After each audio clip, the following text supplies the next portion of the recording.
but we do need debaters just to get back to the briefing room quickly so they can get their wristbands so that you can access the bar tab tonight.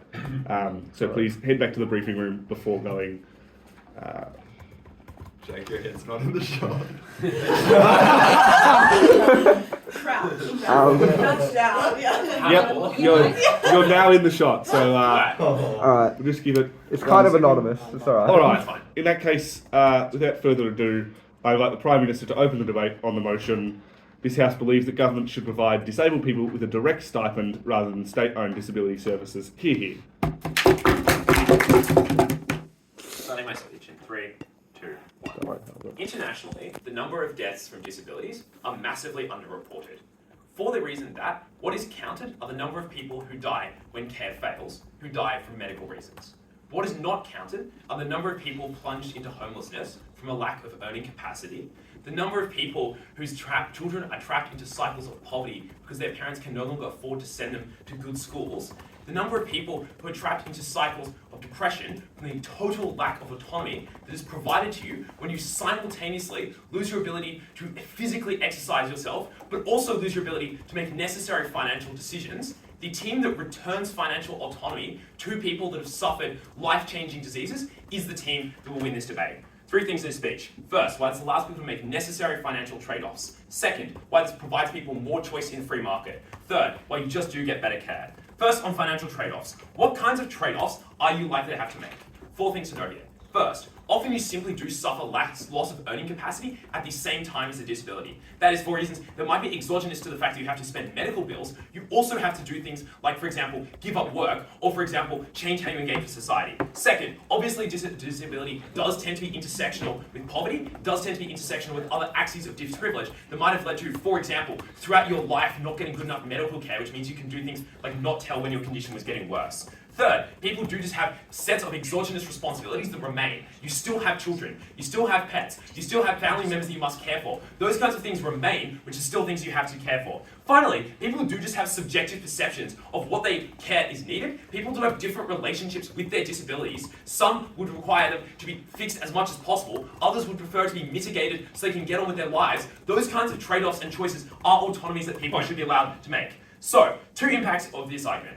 First thing we do is we return principled autonomy to people, for the reason that the nature of disability is to lose your autonomy. It is to lose your ability to physically move, lose your ability to cognitively engage with the world in the way you once did. That leads to massive losses in the ways people can choose to engage with the world, the ways they can go around, things as simple as the kinds of buildings they can enter. That loss of autonomy is compounded when the state says you have no choice as to how you are cared for. A faceless bureaucrat directs you into one room that you must choose to go to. When the government simply gives you money, allows you to choose where that money goes to, which of the many necessary things you need to do you can spend that money on, that is a return of autonomy we think is principally valuable. Second though, we think people are likely to choose where they spend this money in ways that are incredibly good, for 6 reasons. First, people just know their own needs. Obviously, intuitively, people have knowledge about their own bodies, they have knowledge about their own lives. Second, disability manifests differently in a great number of people. So, people have different extents to which they want to do things like prioritize medical care versus prioritize things like, for example, investing in having a home or investing in their children. Those decisions are things that people have different opinions about. Third, people obviously have a huge amount of information. Obviously, there's state incentives, corporate incentives to provide information about what kinds of care are available. So you have the information to know what kind of care you might be trading off when you do something like, for example, focus on providing food for your family for a period of time. Fourth, people have networks of survivors. There are networks set up for people that have suffered disabilities that can work together. Fifth, people have people in their lives that they can support. They can ask their advice on what they should do. And sixth, people do just have financial expertise. Like, many people do not have medical expertise, but they do have a lot of expertise in their life of making decisions around hard trade-offs to do with money. Those hard trade-offs are things they're probably pretty well equipped to do. So, we think people are likely to make their trade-offs in good ways, and obviously, sometimes this might lead to them making trade-offs that involve less spending on medical care, but if that spending is in favour of things like still having a home, still having a car, still having children sent to school, still having other medical bills for other people in their family be paid, clearly we would allow them to do that. Second argument, very intuitively, we give people more choice. 2 things to note here. First part of this argument is why the free market likely provides with a lot of choice. 2 things. First, there are likely going to be many companies vying for your money, for 4 reasons. First, it's a good investment to be one of these companies. There's a certain demand that people will be disabled into the future. That is a reason that you are likely to try and be a good company. Second, there's obviously a clear amount of people who would like to engage these companies at almost all times. Like, demand for disability services is nowhere near met in their status quo, which explains why people are likely to still demand your services. Third, people are fed up with the way the system currently works. They're fed up with the way that the state has failed to provide people. So there's social capital to do things like go out and provide new services. Fourth, there's just a whole lot of money in the system. That explains why there's likely to be a diversity of products because there'll be a number of different firms. That's important for 3 reasons. First, it creates a competitive mechanism. Second, it leads to a diversity of care available. And third, it means you can select between different, perhaps equally good providers. For example, there can be many therapists on the market and you can choose which therapist is best for you rather than having to select a state-allocated one who you might never be able to change. Second part of this argument on choice is there is more accountability in the free market than there is in the government. Why is there very little accountability in the government? 2 reasons. First, there's very few people care when care goes wrong, when the state does not provide things well, when scandals like the NDIS happen, because the people that suffer are not influential, because the people that suffer are often those with the least amount of social power. And even if there is care to do reforms, that care is never there to see the reforms carried through. That is, maybe you see the NDIS and you're like, yeah, we should put some more money in it, but you never care about actually making sure that on that ground, that money goes towards people who need it, that systemic issues are solved because you do not particularly care about them. Before I move on, I'll take everything. Yeah, the NDIS allows people to access private market funded services, and it reports over 100 instances of abuse or neglect every week. How is this an example for your side? So, often, first thing to note is obviously that is operating often through a state context. So the mechanisms about why people are bad at critiquing state systems is one that applies to the NDIS on your side. So those problems exist under a side when you have to stand by state accountability rather than free market accountability when you have comparative mechanisms and competition mechanisms between multiple different companies. Final argument, you get better care under our side. So, 5 reasons. First, there's likely to be regulation of the free market for the simple reasons there's social pressure to do so. Obviously, many people do know people that are disabled. There is some social pressure to do the regulation to cut out the worst forms of abuse. Second, as I've explained, there's competition. The corollary effect of competition is better care. Because if you believe there's any better competition, and note the comparative is none at all when there's one state service, that kind of competition does mean that firms have to perform better, deliver better care. Third, there's a market incentive to package care well. That is, the state has no reason to care whether you understand what you're being told to do, whether you are happy when you go into the doctor, whereas firms want your support long term. So they do things like repackage what you're being told in ways that you can understand, be kind to you when you come into the office, do things like give you a lollipop. Those kinds of things are just really important. They make you feel better, they make you feel more cared for, and that's an incentive that you have when you're a firm that wants people to come back. Fourth, there is likely to be a market for less acute forms of disability. That is, the state always prioritizes resources to the most pernicious disabilities. That means people that have less pernicious forms do just get fucked over. They don't have care that is specialized to them. They get pushed down the back of the waiting list, whereas there's a market for these kinds of people under side government. Finally, they do just care about you as a client. They're likely to do things like specialized care towards you more. And if there's anything you need to understand to explain why you give OT this debate, it's that people's disabilities are unique, their social and personal situations are unique. That's why we should give them more choice. I thank the Prime Minister for those fine remarks and invite the Leader of the Opposition to open the case for the opposition bench when they're ready. Hear, hear.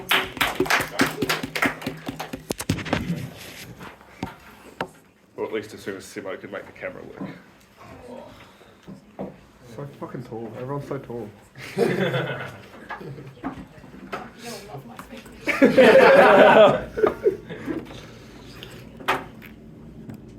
No, the high privilege of name is crazy though.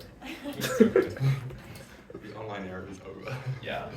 I'm sorry, I'm just gonna adjust the camera so. Such a villain.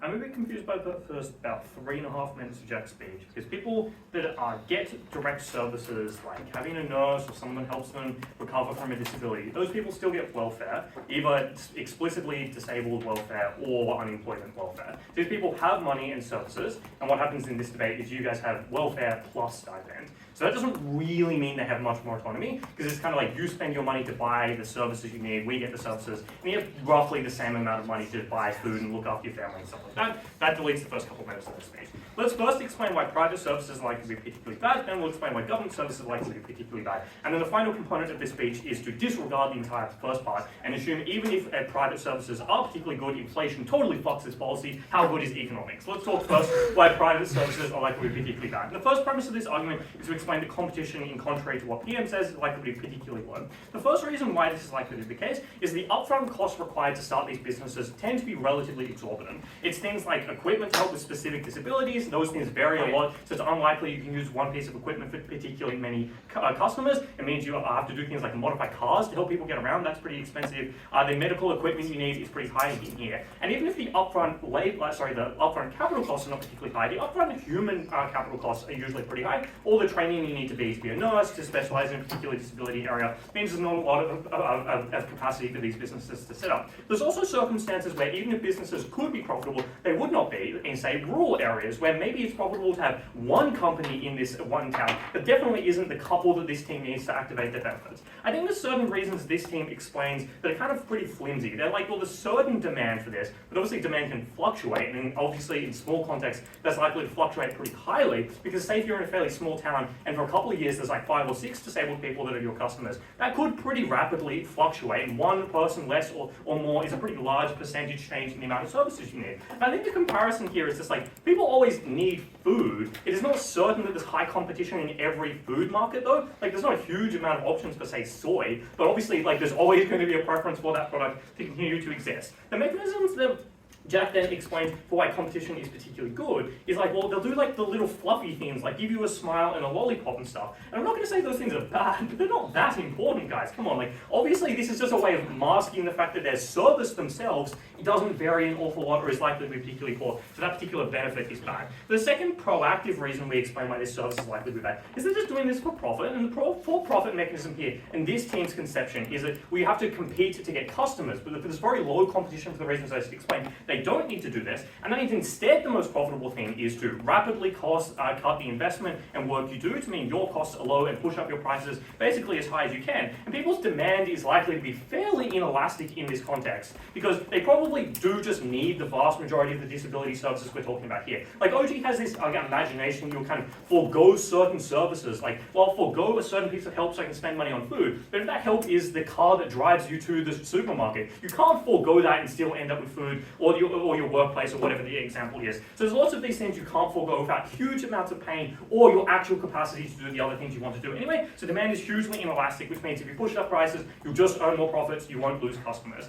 And the reason why you don't get called out for any of this behavior is first, that these are private companies, so transparency demands are pretty low. Secondly, there's kind of like lots of them for the media to keep track of in this team's best case scenario, but even if it's in their worst case scenario, even a couple of firms is way more people you need to keep track of as say a journalist or an advocate than you do in comparison to the government themselves. But most importantly, even if you find out flaws in this, the media attention for this is pretty low. It's not particularly sexy to talk about these failures. The comparison government failure is a far more sexy news article. But let's again assume this team does get competition, does get call out, and does mean there's some sort of transparency on this. It's unclear that the actors we're talking about are meaningfully able to access that competition and those call-outs if they exist. It's unclear that they'll see that information posted and pay attention to it, either because this person themselves is disabled and they're making their own decisions, which means they don't have access to all the information, or they might have difficulty spending lots of time on the computer or something like that because of their disability. But even more generously, let's say the carer is the person looking after them. That person is probably pretty stressed and has other things going on in their life, which means they can't make every decision about which disability service provider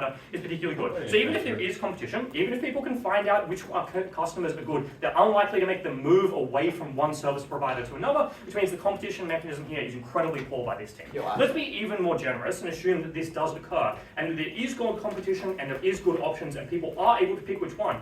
I don't know why the carers that are often looking after people that are disabled don't just take the money and run. I think this is a huge fear this team never deals with. If you have a direct profit incentive to look after your cousin or your mother or whoever it is that's your friend because you can go in and steal some of the money off the top, or frankly steal most of it because that person has very little capacity to call you out in the media and mean that your investigators, say politically or more likely criminally, is pretty low, then there's a pretty large incentive to do so. But if instead, basically what you have is a voucher to go take that person to a certain piece of like physiotherapy therapy or like a taxi that'll take them into the shopping centre, that's obviously not profitable for you to steal because it's not translatable. So I think this means this these services by private business is incredibly poor. The journalism isn't going to keep them in track. In government surveillance is unlikely to keep them in track as well because that's pretty expensive stuff. Closing PI.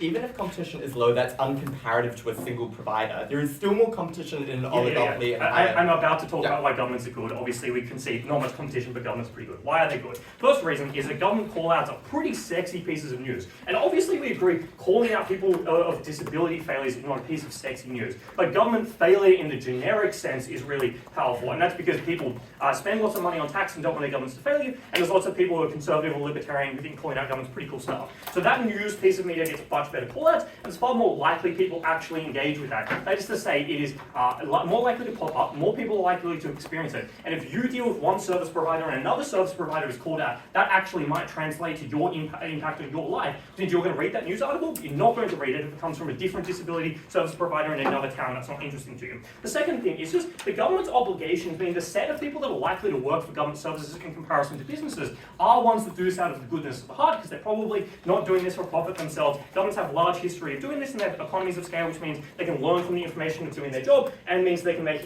do experiments to figure out what is working the best. The final component of this speech is to explain that even if all of that is hobgobblish, inflation means that people's purchasing power is likely to rapidly die out, say in the last year. And this welfare and this stipend is unlikely to be indexed to inflation because governments generally prefer the additional flexibility of being able to change their budget. And even if it is in the best case scenario for the government, the stipend is indexed, these things index the year after the inflation has occurred, which helps you for the theoretical next year. And obviously inflation is likely to continue to go up, which means it's unlikely to be the correct amount, which means your purchasing power rapidly declines, which drastically limits the autonomy you have because you just don't have enough money to buy the services you need. Very proud of close. Sorry, Simho, I need a drink. Oh, you need a drink. Okay. Yeah.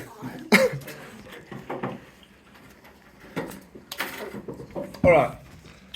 I think the Leader of the Opposition for those fine remarks, and now invite the Deputy Prime Minister. Yeah. I spent a good 10 seconds trying to remember the name of government member. Why is it not focusing? Okay, there we go. Oh, I can use 0.7 on my recording. Oh, we can see. Oh. Sorry, Jack and Tom are headless in the video. Everyone else will now be seen. Probably improvements on my attractiveness.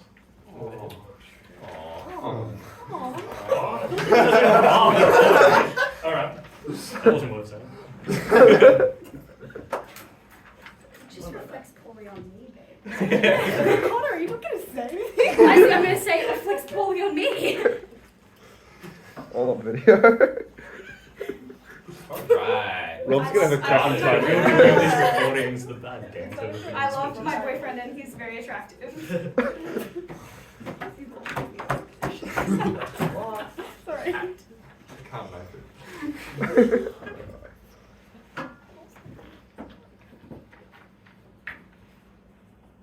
Firstly, on private healthcare providers. Secondly, on the government. Thirdly, on autonomy. Fourthly, on countries with limited government infrastructure or poor health services. Firstly, on the private market, why will they do this exceptionally well? They have three pushes of response here. Their first one is to suggest that there is not competition because there is high startup costs.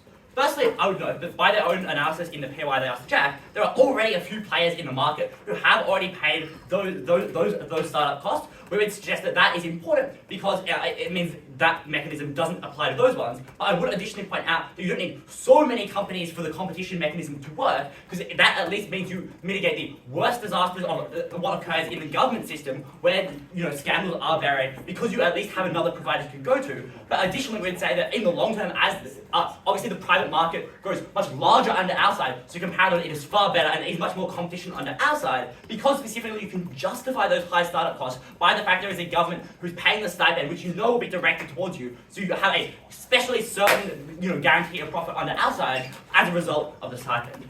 The next line of response here is to suggest that the variety exists in the private market is superficial, because it doesn't matter if one of them gives you lollipops.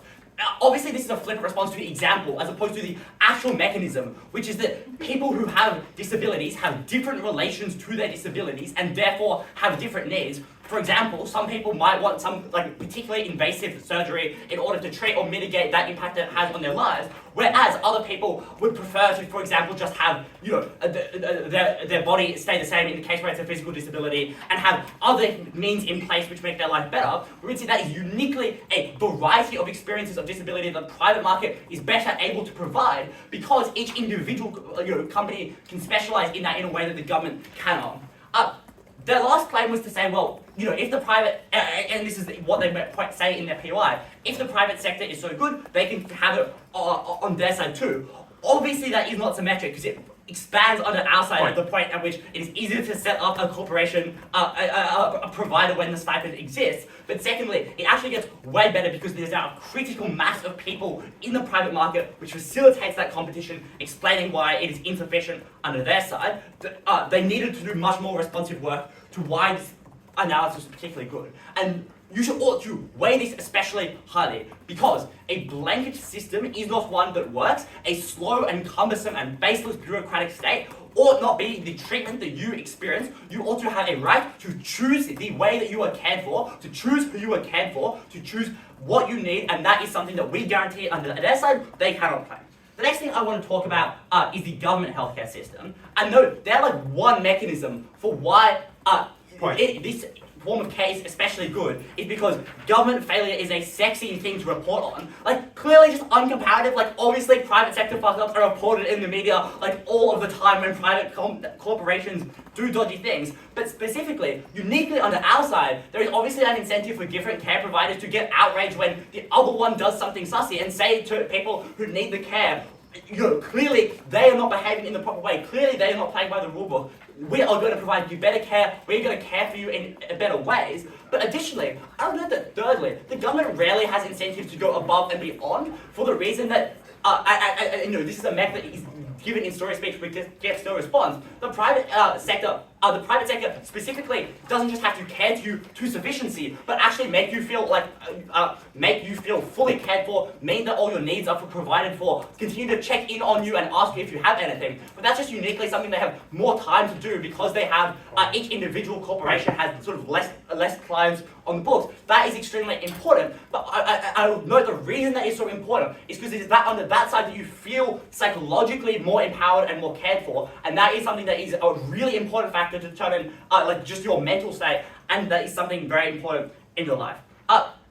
Before I talk about the benefit of autonomy, I do just want to respond to this push that it is easy for your family or other people in your life to take this stipend away from you. Firstly, obviously, we would note that is very unlikely for the reason that you're presumably accessing some sort of provider who also has an incentive to get that stipend to ensure that, and therefore, will obviously be ready and able to hear your complaints in a scenario where your family does do that. But secondly, obviously, this is an extremely uncharitable characterization of relatives who often do a lot of particularly important work and obviously just love them. But thirdly, we would say in the scenarios where carers feel like they want to use the money that they get from their stipend and give some of that to their relative who has given up their life to care for them, we'd say that is something that they ought to be able to do and we ought to empower them to do. Before I move on to autonomy, I'll take closing. So just to be clear, you would replace all state-owned disability services with a government stipend? Yeah. Okay. The next thing I want to talk about is autonomy.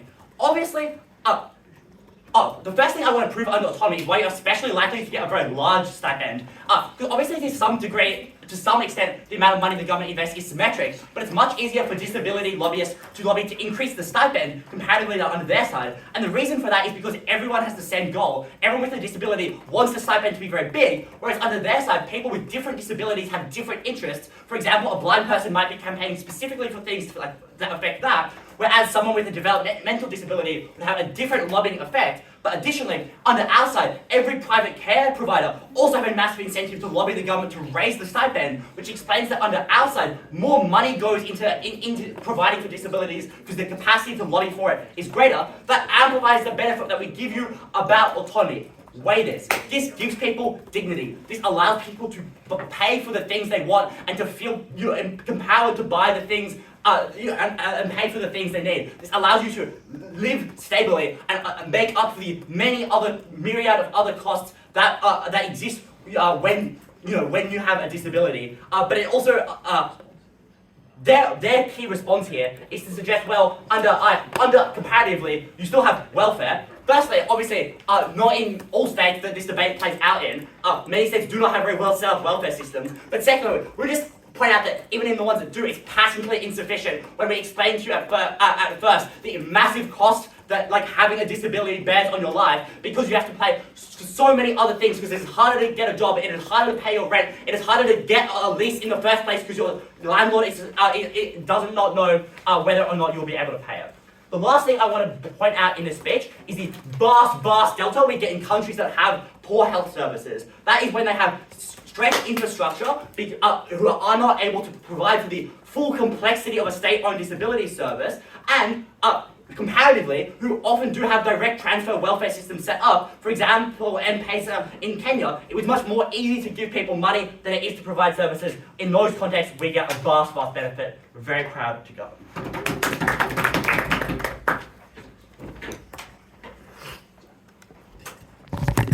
Do you want order? I thank the Deputy Prime Minister for those fine remarks. I invite the DLO to close the top half of this afternoon's debate. Hear. Having you stand directly behind Just me. give you space. I'll take Okay, a seat. cool. Alright, I was like, you've left the table to give me space, and you're gonna stand like this. Fuck, the cracks are showing.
This opening government's emotional appeals to people dying, and that being the reality for disabled people around the world today, is pithy and hollow, when the reality in this country and in many others that use this type of private funding and system is that Indigenous people who live in rural areas in this country die right now because it is not profitable to offer them life.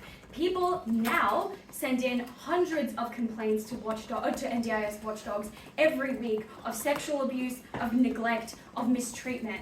That is the reality when we involve private actors in the provision of disability services. To the extent that Australia has something of a mixed system, and to the extent that mixed systems or fully public systems exist around the world, this team would take every single one of those and completely gut them and leave those people to the mercy of the free market. That is unacceptable, and you should not believe anything that they say to justify it. Let's first explain what the delta in funding actually looks like in this debate for disabled people. Let's secondly explain why those services are really poor, and then lastly why the combination of the way that they receive those services and the way that they receive this funding just really worsens the quality of life for these people. What does this funding look like? On the NDIS, as an example, this is a jointly funded system. It is mixed. There are some government-operated services, and there are some private services that exist with money that people get from grants. Oh, note that this is dissimilar to a cash stipend system. It is still bad because it is private sector involvement. But when this team tells you, for instance, that, well, there's still a provider that wants to get your stipend, that stipend comes to you as a check,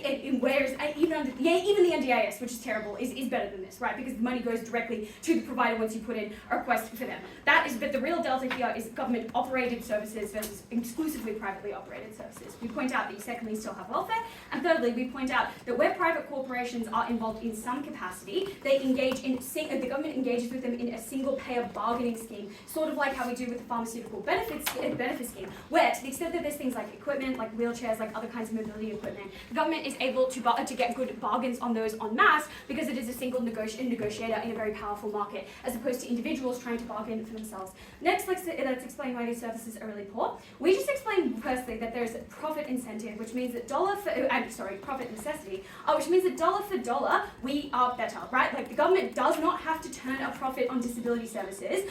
Breaking even would probably be an improvement, and they would probably throw a fucking parade if disability services broke even. It is very politically acceptable for this to be a government expenditure that it makes up in other ways because it is a social good. And I would suggest that there is an extremely poor discursive harm the moment that you start talking about disability service provision as something that should exclusively be for profit, rather than something that governments should cop on the chin as a mandate that they owe to people who, through no fault of their own, do not have the same abilities as others. The second thing that we point out is that this leaves a series of gaps. We talked to you at Tom about rural areas, but we would secondly explain that high stakes or high intensity services are less profitable than lower stakes services. That's to say, there are some people, when this team wants to talk to you about how expensive it is to house disabled people, there are people who will require housing for the rest of their life. There are people who will require around-the-clock care from a nurse for the rest of their life. Somebody to change their catheter every hour so that they do not die of a kidney infection. That is the kind of care that the worst of people in this debate actually require, and that just is not profitable. So maybe it is the case that clinic services or nurse psychological support services, where people just need a bit of company in their day in order to improve their well-being. Maybe it is those services, those sunshine and lollipop services that can continue to be profitable. They leave the absolute worst people behind. It is a disgrace.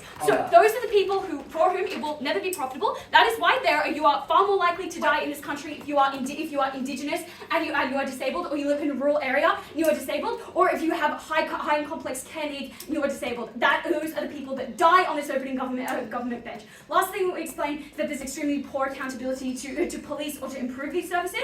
Firstly, because private corporations are never as transparent as government. Because governments are subject to things like freedom of information requests, where as long as something is not highly classified or critical, they have to provide information about it.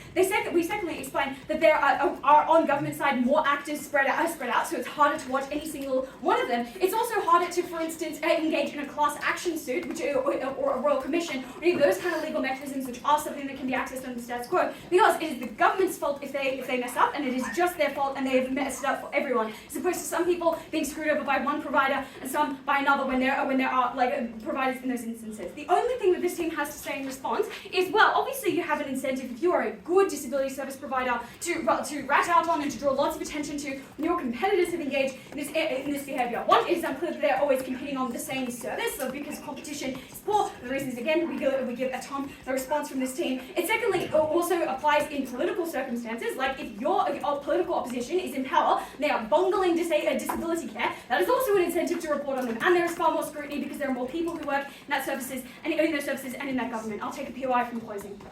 Why do the Indigenous people that you're talking about here, who distrust the state because they've been mistreated by them and medicalised by them for literally centuries, engage in these services? This is such a cop-out argument. People who are disabled and in rural areas and in this country, who cannot look after themselves, who need round-the-clock care, does not matter how much they distrust state services, they otherwise cannot leave their house. People who make this argument say that just because of past injustices which are really grave, people will act so aggressively contrary to their own self-interest. I think it's insulting. Let's explain why the quality of life of these people is much worse. And that touches the core of this debate. It touches the autonomy principle, because if you do not have a quality life to access with your autonomy, your autonomy is not meaningful to you. We explain that because the services are poor and their availability is poor, that is something that impacts your quality of life every single day. We tell you that your reduction in purchasing power fairly rapidly, especially in the context we live in right now, means that you get a lower quality of life and you cannot afford all of the services that you need. These guys say, well, there is obviously a collective incentive to lobby to increase because everybody is getting a stipend. That should be true of welfare, because there are many welfare recipients in this country. It is almost as though a group of people being large does not make that group of people politically expedient. The indexation point, which never gets responded to at Tom, just always explains that whenever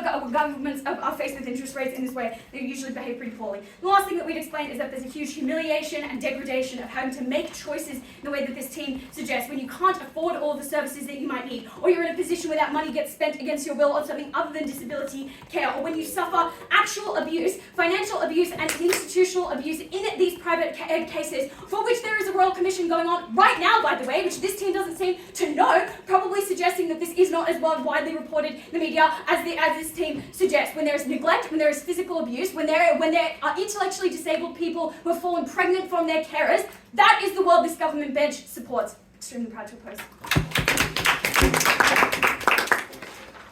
All right. I'd like to thank the DLO for those fine remarks. And invite the government member to open up the case for the closing half. Here.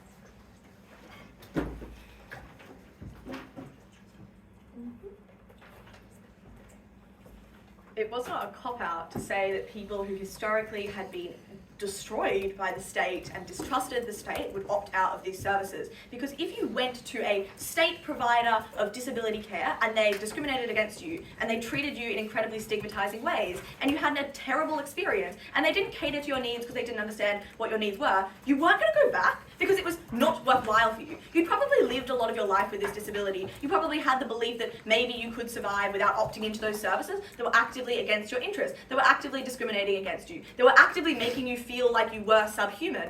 At that point, it seems bizarre to me that we would want to continue to rely on a system that was broken, that did exclude the most vulnerable, when alternatively we could give them a system that was less harmful to opt into, that involved less state surveillance, that involved less discrimination, because it was simply less interaction with the state that oppressed you, and it meant that you were at least able to get these people into the system, able to get them to come forward about their disability and get something out of this, rather than getting nothing. I think that was the most important thing in this debate. I'm going to do three things in this speech. The first is to defend why privatisation actually occurs, because I think that OO punishes OG for this. Secondly, to show why state services are necessarily exclusionary and they increase the harmful interactions that people must have with the state. And thirdly, to show why we just get an increase in the net amount of funding going into disability care on our side of the house. So firstly then, why do we think that privatisation is actually something that can occur? And the first thing to say here is just the diversity of services that you can provide. I think that it's really uncharitable for OO to say that, oh, but it's so expensive to pay for the infrastructure, because obviously there's a whole different type of range of things that you can do. This can literally look like a person in a community who was a carer for a disability person and now realizes that they can monetize that because people around them have slightly more money to pay for them. That could literally just be a carer who comes to take, to pay you attention. It didn't have to be necessarily always a trained person, because disability was something that occurred in a whole different ton of ways, and the type of care people needed was necessarily different. We weren't always talking about highly medicalized clinics here, which meant that there was a greater capacity to privatize at the point at which it was something that people could afford to pay for. But secondly, I think that there's existing infrastructure which takes down the startup costs that this opening opposition team wants to claim, which is to say that the government often used contractors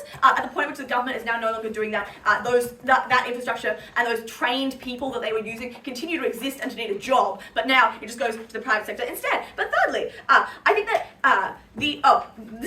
there are other facilities that now move into this market. For instance, physios, clinics, nurses that exist to serve other people, but now the state is not providing, has a monopoly on this. It's profitable for them to move into that area, which is to say that I think that we can prove substantially that these services expand on our side when there is a market for them. Next thing to do in this debate then, notice that fills out the gaps that I think are left by our OG when they are unable to prove sufficiently to you that there are going to be the increases in privatisation that they wanted to claim. Let's deal then with why state services are necessarily exclusionary and harmful to the most vulnerable people. First thing to say to this point is that lots of people do not use these services, which means that even if they are particularly good good, as OO wants to claim to you, they simply go underutilized by the most vulnerable. And the first premise of this is to just say that disabled people tend to be A, stigmatized for their disability, B, often intersect with different layers of disadvantage. And I would know this is particularly bad in states that are particularly discriminatory in different ways. For instance, if you are, say, of a religious or ethnic minority in a country that has large levels of racial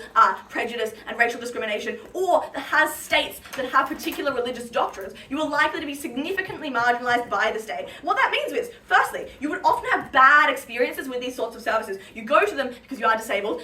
As Connor says, obviously you're not going to go against your interests, so you go, you check them out. But then, because they treat you so badly, as I tell you in my introduction, that means that you see no utility in going back. And I would point you to the way that women are often treated terribly in medical professions, because there is simply a lack of understanding of what their medical conditions are like, but also because men just look like a dick sometimes, which means that they mistreat female patients. So there is now no longer a positive reason for you to go to these services. Therefore, you opt out. Or, even if that doesn't happen to you, I think that the distrust of the state is enough to convince you that it is not worth your time going into this. It's not worth your time trying to interact with the state in this way, which means that you think you can survive without these. But thirdly, even if you didn't believe that, I think that lots of disabled people don't think these services cater to them, which is to say that because their disability is not, like other disabled people, or there is the perception that they do not fit under the particular guidelines of what it's going to be catered to, they simply think it is not worth it for them. All of this proves to you, firstly, that the most vulnerable are likely to be failed by these programs, which means that, comparatively, if you can go and get a one-off, like, here I am disabled, can I please get set up for my monthly stipend where I get given my money, that is a significantly lower barrier of entry, a significantly smaller amount of interaction that you have to go through with the state. But secondly, it's significantly less sort of state surveillance and significantly less interactions with people who are likely to be harmful towards you and discriminatory towards you. I think that's particularly good for your mental health, but I also, I literally just think that it makes you safer, particularly in discriminatory communities where there is likely to be things like violence when you have to out yourself as having particular disabilities. And I think that the simple weighing of this is to say that there is no point in a program that is not being used by the people who need it. We should always prioritize a program that is accessible to those in need, even if they could prove that this would be great in a vacuum. If they can't prove that the people who need it opt into it, they simply have no reason to stand for. Even if our side is quite bad, at least we got these people money rather than nothing at all. OG relies on the private being better and this stipend being better than these services. What I literally prove to you here is just that there is no point in the opposition's model. At the point at which it fails those who are the most vulnerable, you don't need to buy a great increase on our side of the house, because I literally prove to you an active harm that exists here. Okay, last thing then on this is to say why, oh yes.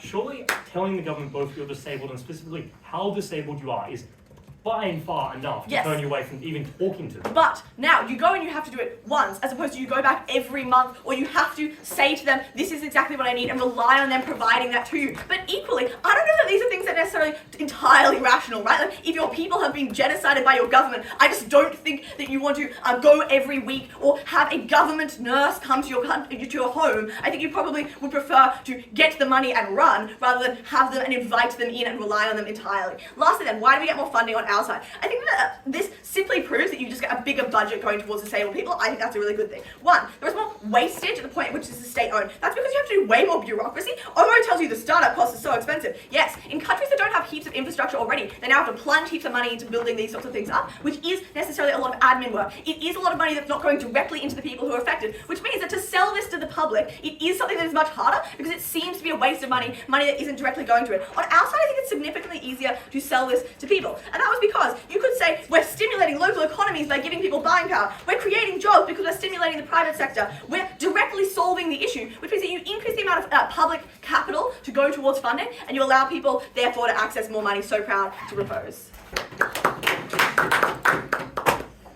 I thank the government member for those fine remarks and invite the member of the opposition to open the case to the closing opposition.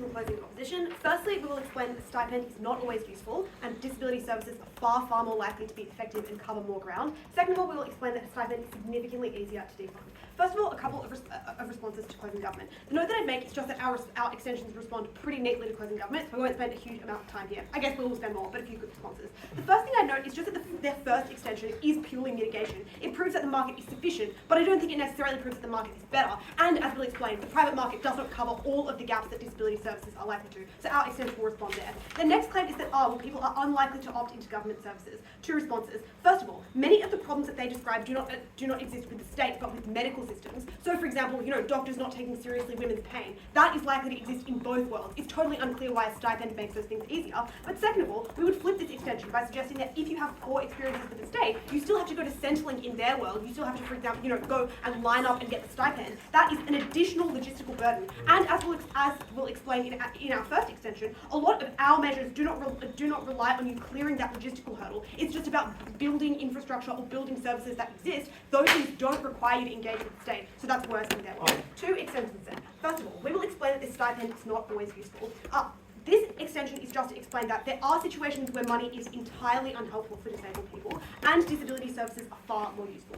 I'd make a few notes about the positioning of this extension within the debate. First of all, it responds directly to opening government, because it explains that people actually are able to access more autonomy and more choice on our side. Second of all, though, we know that this is a higher burden than opening opposition, who suggests that you access the same kinds of services, but just that the government is better at providing them. We'll explain, no, often the government provides services that the private sector literally does not. But thirdly, this responds directly to closing government, because it explains that actually you get more services on our side. So, to the extent that their opt-in stuff is a bit vague, the fact that there are just more services to opt into on our side is better.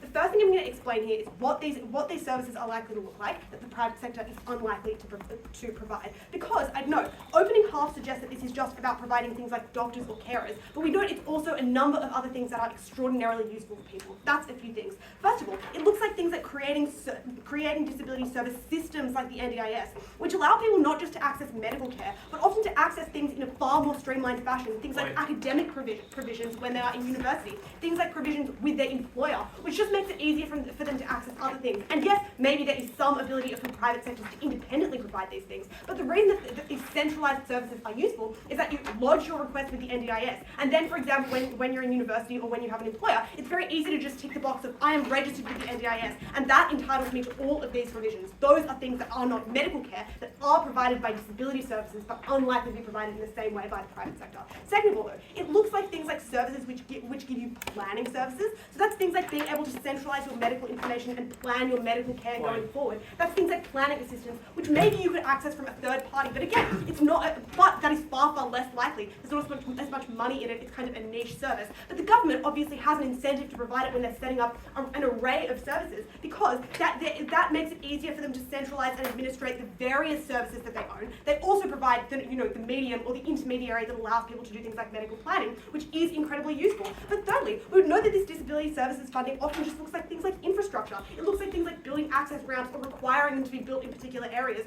or establishing things like networks for people to be able to communicate with other people that are like them. All of those things will be provided by a government disability service scheme, and I know empirically they are, but they are far, far less likely to be provided by the private sector, because, and I note, this is what government bench relies on, right? They're like, well, these services will compete, and so that means that will make them individually better. We flip their mechanism about competition, because obviously in a world where there are multiple firms operating and competing with each other, they're far, far less incentivized to provide these services which centralize people's ability to access these services, which is a benefit. Why are these things helpful?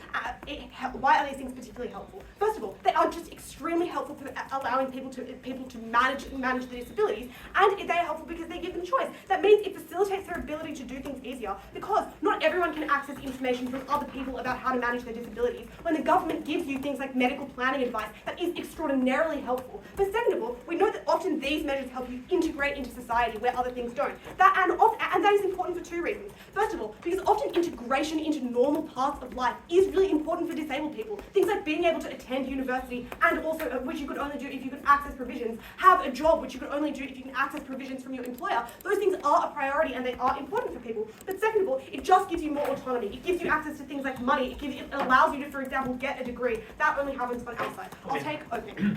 The set of people this extension does not affect are those with less acute disabilities, which we explain and DLO concedes are the ones that are only provided for by the free market. Why are those not also people we should weigh in this debate?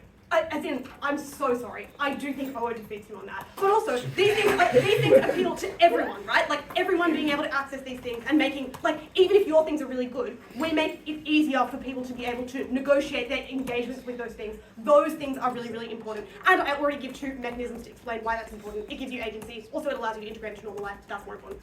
Second extension then, we think this stipend is significantly easier to defund because the note I'd make is that sometimes bad governments do get in. Sometimes there are economic crises which makes it particularly politically unpalatable to fund disability services, and we think our things are far harder to defund for 2 reasons. First of all, we would note that, as I explained earlier, disability services often require you to invest in establishing infrastructure. That's things like creating disability schemes and administration, but it's also things like funding things like hospitals and creating particular infrastructure, and we would note that it is harder to defund and weaken those things than to just lower the amount of money that you're providing or just provide it to less people. That's because you invest in infrastructure, it continues to exist. It's harder to, take the infrastructure away. I guess you could give it a little bit less money, but it's easier to do that when the money is just money. But second of all, we would note that it is particularly politically unpopular to cut things like hospital funding or to cut things like mental health funding.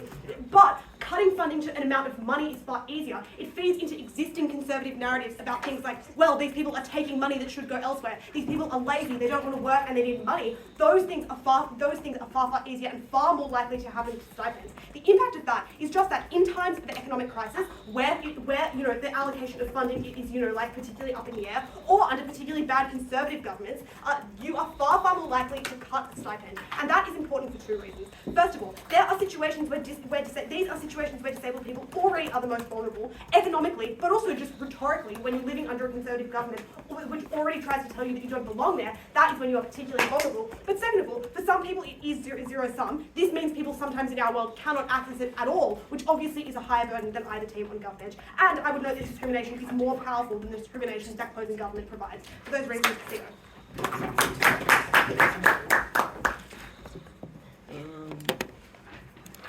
One second, I'll call the government group. Sorry, I've just got a message from Tab, so... Great question.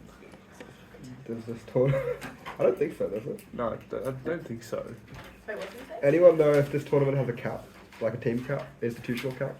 Please. Tab. Please. Order. Sorry, folks. Tab just texted me, so I'll be with this debate in 1 second. In the meantime, bring back the tab. Look at this Mud's bias. Maybe he's giving Mud's more time to prep this page.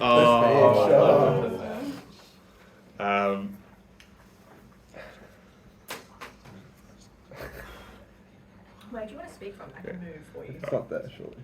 I will let you sit up, so when he calls the next she starts. Yes. Seems helpful. Would you like to speak from here? So you're looking at the camera? Yeah, okay. Do you want to move forward? Yeah. You don't need it. Wait, do you think that's such a close position? What do you think? It's like, okay. Like, Alright. is it Thank you very much to the opposition member for those fine remarks. I now invite the government whip to conclude the case for the government bench. Here.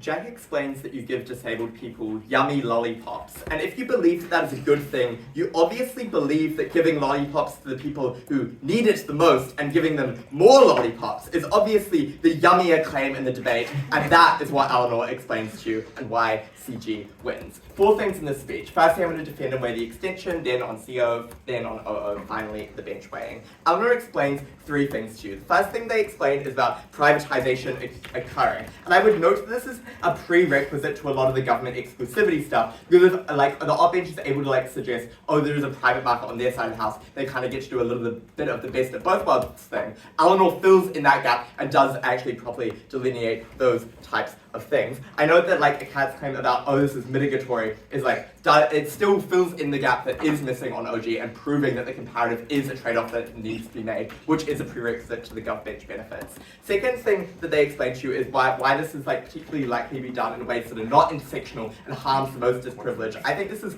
harmful for a number of reasons. The first thing to say is that Elanor explains the thing about the recurring relationship that is necessarily so re-traumatizing for these people. It is the knowledge that you do have to go back and see the same person every single time who was a part of that state apparatus, who has oppressed you, who has oppressed your family for generations, and the fact that you have no alternatives on their side of the house is the thing that makes that so re-traumatizing. But secondly, I think this intersectionality stuff is particularly important because these are just the most vulnerable people empirically. There is the most margin to improve the healthcare of black disabled people or female disabled people. Those people are the ones who are able to benefit the most. The third thing to say is obviously the state reparative obligation for these people, the victims of state failure. We probably should prioritize them. But I think the final thing to explain is that these sets of people are the ones statistically who are most likely to lack other options in terms of support. They are quite unlikely to come from high socioeconomic statuses and have those familial options that might serve as alternatives. Even if care is high quality on op, it was only high quality for the people who did have the privilege to be able to opt into that governmental system, who were not consistently re-traumatized by that state. The final thing Elanor explains to you is about why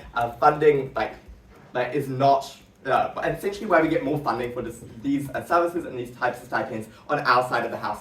She first explains about the high cost of admin, which is politically unpopular, but also explains things about the poor resource allocation, in terms of these systems being relatively unpopular as well. It is better on our side of the house because people are able to directly use the money in those less ways. But I think it's just a lot more politically salient. I think because of Thatcherism and all that bullshit, the average person believes that the free market's relatively good, and probably you are able to frame this in terms of economic stimulus, right? In terms of times of recessions, you can just say, oh, it's good that we're giving these people money that can go out and stimulate the economy in a really reparative way. Funding increases are incredibly important because it's upstream of literally everything else. It's a nice, tidy, and neat extension. The extent to which you believe that private services are good, obviously they're better if you can access them more because you have more money. That gets us over our opening there. Okay. Now on to CO. The first claim that they give you is that the stipend is not likely to be particularly useful. The first reason they give you for this about why the government is better is centralization. I think one, this is likely to ignore the diversity of disabilities that exist and is quite likely to be monolithic. But secondly, this just necessarily concedes and precludes you from going into more rural areas, things with unique needs, because they do have to be centralized around things like cities. But finally, I think when things are centralized, that's particularly harmful. You are likely to get lost in the system. You are likely to not have an individual relationship with the person who is providing your care. The next thing they explain to you is on infrastructure. I think this is particularly harmful for them because I think the average person looks at all the government money going into building ramps and says, maybe that is that seems to them something that they do not understand, something that they think is relatively silly. Whereas on our side of the house, when they are able to explain the things about the empowering effects of money and all the agency that you are able to get through that, that is something that is much more politically popular. That is something that is much more useful. On their defunding stuff, I would note that the Eleanor's extension already clashes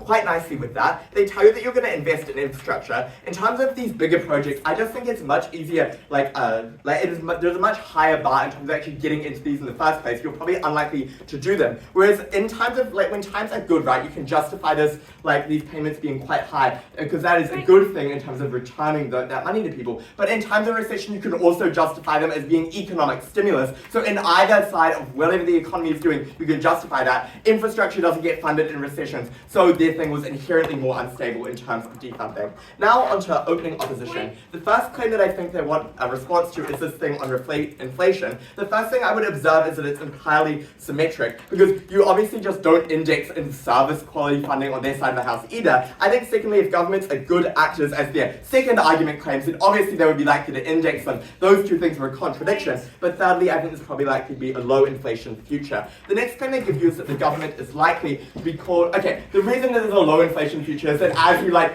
learn more about monetary policy, there is likely to be more sophisticated responses. I would point to the 30 years before the last COVID recession being relatively stable, all of those types of things. Okay, the next claim that they give you is the government can be called out while you get change. This ignores the fact that disabled people will likely be a particularly unsympathetic stakeholder and are likely to be blamed for these the failure of these services. You do say, hey, you don't know how to engage in the state, you don't actually deserve that. That made the vitriol towards disabled people so much worse and was likely to be particularly bad. That made their lives not as good. The next claim that they give you is that actually I'll take the OO appeal right now. People traumatized by colonialism and distrustful of outsiders, doesn't really matter if they're the government or not. Fortunately for your team, you don't have to worry about this because there are no services in these areas anyway, as we prove, so I guess people just die. Okay, on the whole thing of these rural communities, I think when you have smaller farms, you are able to go in there. When you have the centralization, you do leave indigenous communities behind there. But I think on this whole re-traumatizing thing, obviously you are more concerned about the state who has literally gone in and done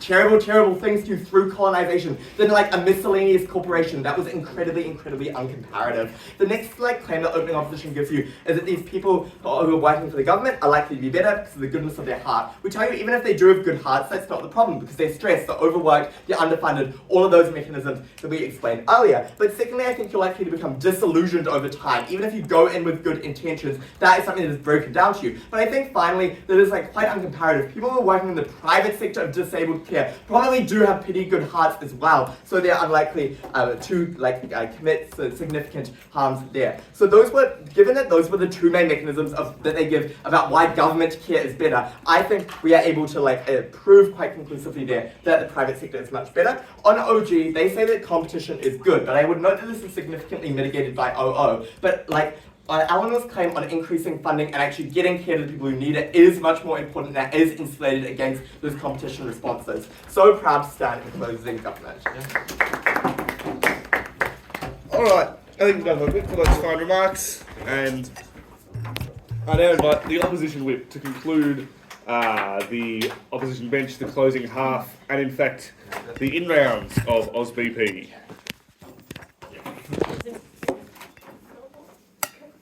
Wrapping donuts. Can I come sit by our table? That's usually fun, I'm already Damage has been done. Doing a piece to camera, are we? Really?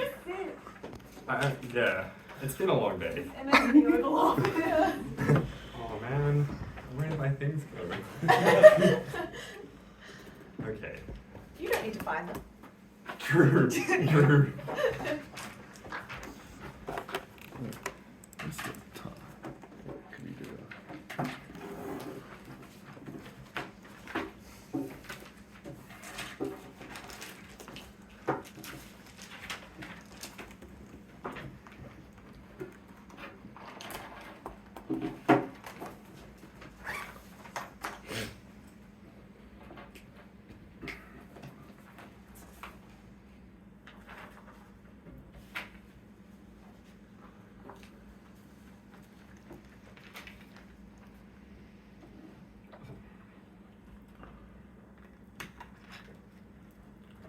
And defend our extensions, then deal with CG, then OO, then OG. I'm going to start with the extension on funding because I think it quite neatly clashes with closing government, and they, do identify that if they are able to beat us, they win on this clash. Unfortunately, I don't think they are able to beat us. I think our claims are more plausible, just prima facie, but of course I will do rebuttal to their claims and explain why our claims are better. What Kat explains to you is very simply, is very simple. Firstly, that often it is harder to defund our stuff because our stuff is already there and it would cost you money to take it away, whereas their stuff is always going to cost people more money because you're giving money to people, you can always take that away. If you've built a ramp, you can't really take the ramp away without that costing more money. But secondly, and more importantly, it is just politically much harder to cut money on our side of the house because you can point to tangible things that money has been able to achieve, the direct amount of money that has been spent on all the different services and why they're so important. So all the vulnerability material we're still able to claim from their side of the house. The problem is their side of the house focuses on handouts, right? That's what the narrative is. This is money wasted on the NDIS. Look at this person, they've got $300,000 of income this year. Like, that's such a waste. That's the sort of discourse that they create, and that's the sort of discourse that in times of crisis, but also just generally, mean that system loses funding over time, means in the long term you are much less likely to get any of the support that any of the teams on government want to claim.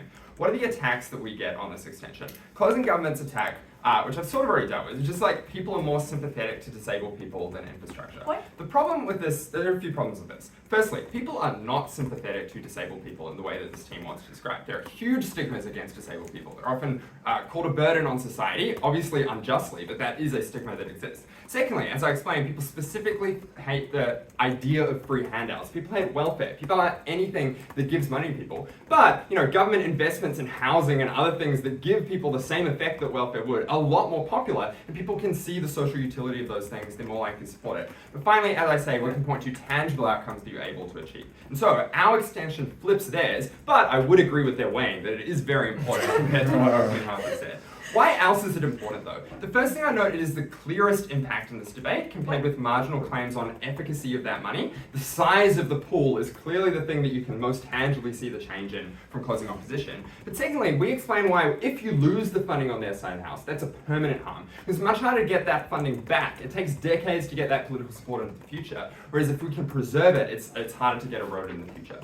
Then, just note the way that Kat gives you that goes unresponded to. That in many cases, this is the difference between accessing something or nothing, which is upstream of quality claims, but also that in these contexts, disabled people are the most vulnerable, in economic crises and when governments are discriminatory. I'll take CG in a few minutes. The next thing, that's why that extension wins the debate. But if you didn't believe that wins the debate, here's our other extension, which is that there are just a set of really important situations where cash doesn't fill the market, the gap in the market. That's where you have centralized systems, that's where you need integration, that's where you need communities to be built of disabled people so they can support each other, that's where you need physical infrastructure. And I would note my point of information to Deputy Prime Minister. OG agreed that they are privatising all of these. They are not building any of these things because those are things that would be disability services. What are the attacks we get on this extension?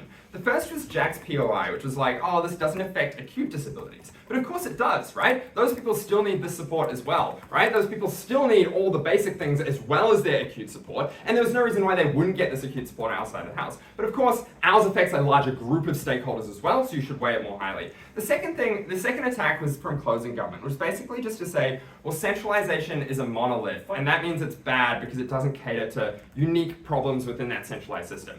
First thing I would note, often this stuff is online, so you can get it if you're in a rural community, so it's not that hard. Secondly, more importantly, it's just like, just because there are lots of things in the system doesn't mean that system can't be catered to individuals within that system. There's actually more of an incentive to have diverse options within one system. So if you have a few companies, they can all do the main product or whatever it is in that particular market. But when you have a big system, they can cater to all the niche groups. The final thing we just note is, even if there is less range, it is much more efficient. And that is something, with the economies of scale that the government is able to provide, that is something that outweighs any competition claims from this team. Let's talk about closing government, the other two extensions. So the first one is like privatization can occur. The first thing I know is I think a lot of this is derivative. I think a lot of this is just the reasons that opening government gives. But even if it's not, to the extent that you as a judge might believe that opening oppositions beat opening governments, they would also beat closing governments. And I don't think this extension wins that clash, even if it marginally improves it. Secondly, as Kat says, it's mitigation. So it may overcome OO's material, but it doesn't uniquely overcome our extension as to why those things just don't exist in the first place. Finally, I would note that their mechanisms don't apply to everyone. I'll take closing government because I want to hear your strongest mechanism here and why you think it stands. For people who are not helped by government services on your side for the reasons we explained, what's better, getting nothing at all or getting, in the worst case, just one lump sum? Okay, so I assume this is your other extension, right? The bad interactions as a state, which is lucky because I have 5 responses to it. The first is, the key mechanism in your member speech is that you are treated badly by the people in those services. That is not an exclusive harm, right? Because we explain why that can happen in a private system too. The second thing I would note is Western corporations are still by most of these communities seen as very closely aligned with the state, right? If your problem is with Western society taking your Aboriginal land, I don't know why a Western corporation is significantly different than the Western government. It's still part of the system. It's still something that you're going to hate. Thirdly, people do opt in, particularly if you need the help so badly. Most people in this situation, even if they hate it, will still opt in, so you don't claim your main harm. The set of stakeholders that you do affect is much smaller. Fourthly, the comparative harm is marginal. And Tom says, so you still have to get the information. True, Elanor says, well, you only have to go once. But the problem is, when you only go once, you can't change it if you need more support into the future. That's a harm you have to cop on their side too. But finally, of course, you can go to other doctors if your doctor is bad, right? Like if the specific thing the state provided you is bad, you can still get comparative choice within the state system. I think the effect of that extension, even if it's true, is very marginal. Opening opposition.